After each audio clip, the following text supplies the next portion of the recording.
നമസ്കാരം. മലയാളി വാർത്തയിലേക്ക് സ്വാഗതം. ആഫ്രിക്കൻ രാജ്യങ്ങളിൽ എംപോക്സ് പടരുന്ന സാഹചര്യത്തിൽ ആഗോള ആരോഗ്യ അടിയന്തരാവസ്ഥ പ്രഖ്യാപിച്ചിരിക്കുകയാണ് ലോകാരോഗ്യ സംഘടന. 2 വർഷത്തിനിടെ 2ാം തവണയാണ് എംപോക്സ് വ്യാപനത്തെ തുടർന്ന് ആരോഗ്യ അടിയന്തരാവസ്ഥ പ്രഖ്യാപിക്കുന്നത്.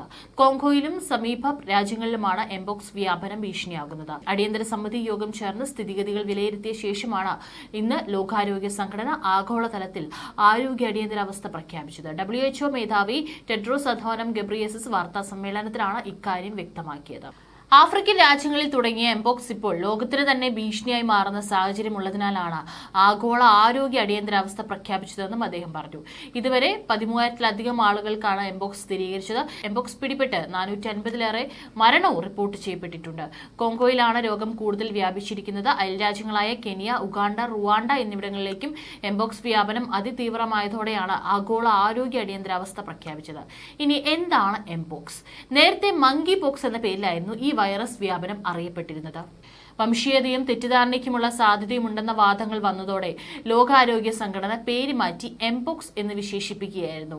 മൃഗങ്ങളിൽ നിന്ന് മനുഷ്യരിലേക്ക് വൈറസ് വഴി പകരുന്ന ഒരു രോഗമാണ് എംപോക്സ്. മധ്യ പടിഞ്ഞാറൻ ആഫ്രിക്കയിലാണ് രോഗം കൂടുതലായി കാണപ്പെടുന്നത്. വസൂരിയുടെ ലക്ഷണങ്ങളുമായി എംപോക്സിന്റെ ലക്ഷണങ്ങൾക്ക് സാദൃശ്യമുണ്ട്.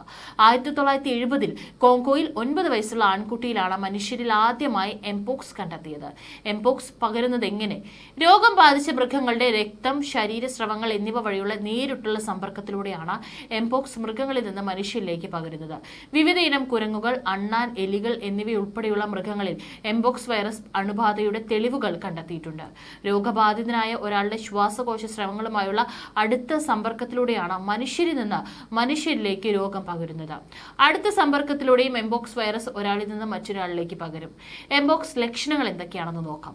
പനി, തീവ്രമായ തലവേദന, നടുവേദന, പേശിവേദന, ഊർജ്ജക്കുറവ് എന്നിവയാണ് പ്രാരംഭ ലക്ഷണങ്ങൾ. പനി വന്ന് 13 ദിവസത്തിനുള്ളിൽ ദേഹത്ത് കുമിളകൾ പ്രത്യക്ഷപ്പെടാൻ തുടങ്ങും. മുഖത്തും കൈകാലുകളിലുമാണ് കൂടുതൽ കുമിളകൾ കാണപ്പെടുന്നത്.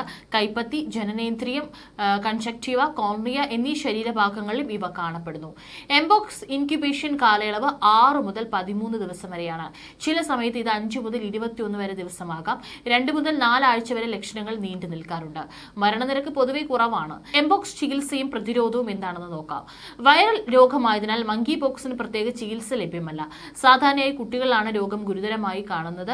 രോഗലക്ഷണങ്ങൾ ലഘൂകരിക്കുന്നതിനും രോഗം മൂലമുണ്ടാകുന്ന സങ്കീർണതകൾ കൈകാര്യം ചെയ്യുന്നതിനും ദീർഘകാല പ്രത്യാഘാതങ്ങൾ തടയുന്നതിനും എംപോക്സ് ലക്ഷണങ്ങൾ കണ്ടാൽ ചികിത്സ തേടേണ്ടത് അത്യാവശ്യമാണ്. എംപോക്സിന്റെ വാക്സിനേഷൻ നിലവിലുണ്ട്. വൈറസ് ബാധയുണ്ടെന്ന് സംശയിക്കുന്നതോ സ്ഥിരീകരിച്ചതോ ആയ രോഗികളെ പരിചരിക്കുന്ന ആരോഗ്യ പ്രവർത്തകരും രോഗബാധിതരുടെ സ്രവങ്ങൾ കൈകാര്യം ചെയ്യുന്നവരും രോഗപകർച്ച ഒഴിവാക്കാൻ ശ്രദ്ധിക്കണം.